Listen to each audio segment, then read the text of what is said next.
Hey guys, welcome back to the channel. For those of you who are new here, my name is Pawan. I'm a registered nurse based in Sydney, Australia.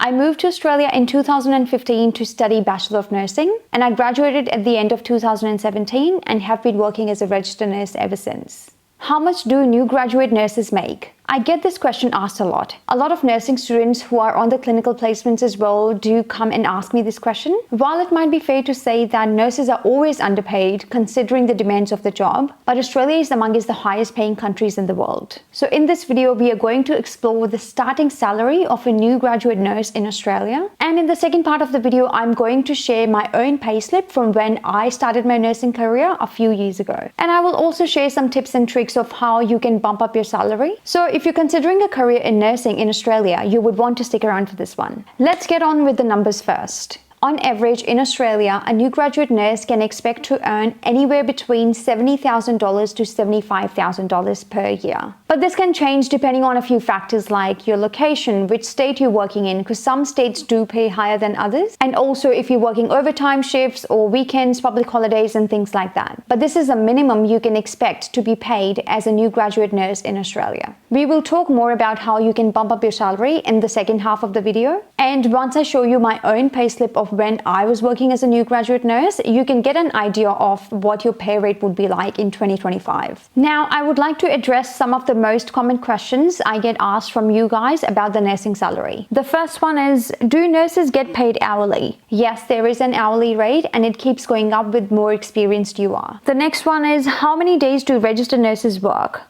Well, it depends whether you are employed full-time or part-time or casual. But if you're a new graduate nurse, most of the new grad programs are actually offered full-time. These days, they have started giving out part-time new grad programs as well, but mostly it's going to be a full-time job. By full-time, I mean you will be expected to work anything between 38 hours to 40 hours a week. But if it's a part-time new graduate position, it might be about 30 or 25 to 30 hours a week or so. It just depends on your contract.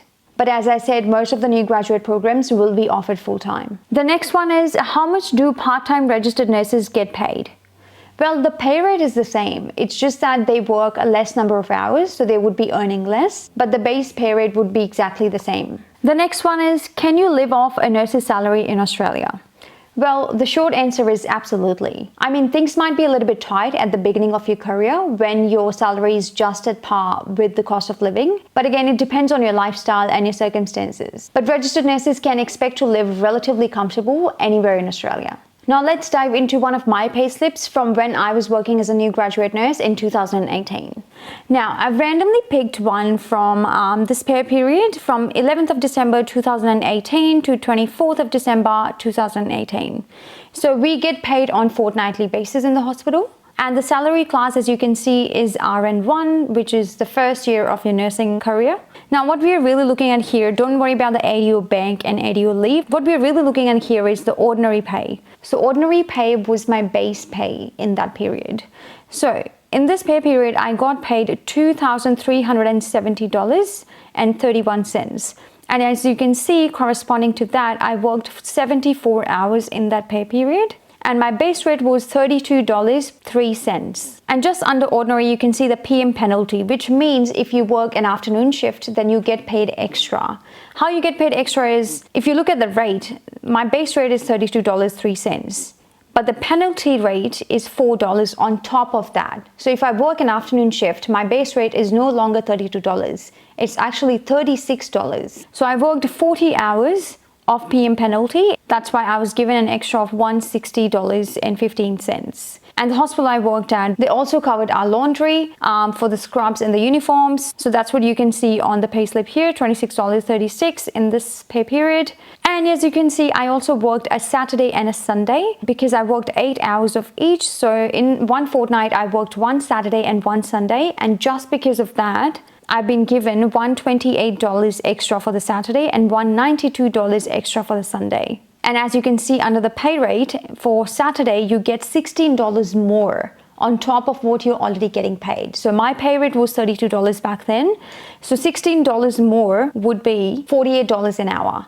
So I was getting paid $48 an hour on a Saturday and $56 an hour on a Sunday. Hence, my gross, which is the total income before tax, was $3,034, but my taxable income was $2,589. That's because I was salary sacrificing part of my income. If you don't know what salary packaging or salary sacrificing is, I've actually got another video on my channel. And in that video, I actually explain how you can save thousands of dollars over one financial year by just salary sacrificing or salary packaging. So make sure you check it out. And that's why my gross income was only $2,589 and I paid $570 in tax, and the rest is just salary packaging. It's a little bit complicated if you don't know what the concept of the salary packaging is. So I would highly recommend watching that video, which is about how you can save a lot of money on tax. So after paying all the taxes and everything in hand, I got under $2,500. So basically I was getting paid $32 an hour back then, but the pay rate has definitely gone up since then. So if you were to start a new graduate job today, it would definitely be around $34 to $35 an hour. But again, this can vary. For example, if you're working in the public sector, it might be a little bit different to the private sector, or if you're working in a completely different state, because I was working in New South Wales and I'm still working in New South Wales, so all my pay references would be based in New South Wales. But if you're someone from Queensland or Victoria, your pay rate might be different. Now the tips, how you can bump up your salary as a new graduate nurse. Now based on my personal experience, when I was a new graduate nurse, I did a few things to earn those extra dollars.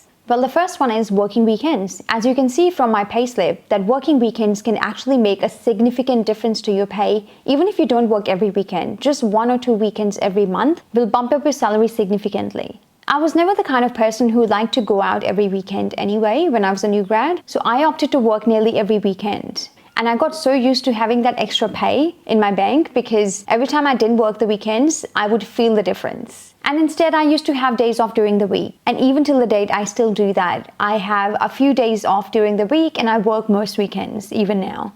Especially if you're someone who don't have kids or family commitments over the weekend, you can surely work 1 or 2 weekends just to bump up your salary a little bit. As a new graduate nurse, you don't have a lot of choice on what shifts you would want to work. But you can always let your manager know that, hey, I'm always happy to work 1 or 2 weekends a month. And if they need someone on the weekend, they will put you on. But usually you'll be given like Monday to Friday shifts in the beginning of your career. And eventually you will get to experience some of the weekend shifts as well. But you can always let your manager know. That's what I did. And I used to get those weekend shifts every now and then. Secondly, working more afternoon shifts and night shifts. For morning shifts, you don't really get any penalty, but for working a PM shift, as you saw on my payslip as well, that I was getting penalties for working every PM shift. And those few dollars an hour can actually add up if you do quite a few during that pay period. I personally never liked night shifts, but if you're the kind of person who can get enough sleep during the day, working a night shift actually means that you get paid even more than an afternoon shift. So try and mix and match in the beginning and see what works for you. Thirdly, working over the long weekends and public holidays. A lot of the people like to have public holidays off with their families and kids, which is fair. But if you plan ahead and you plan your life in a way that you can get a good chunk of days off before and after the public holidays, that's what I used to do and I still do to the date. We've just gone over the New Year's and Christmas period. I had like good 8 to 9 days off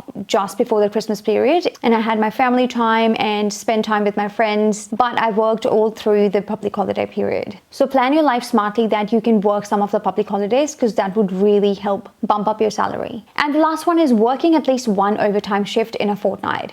If you're working full-time already, when you work an overtime shift, you get paid almost double after the initial few hours. There's always shortage of staff.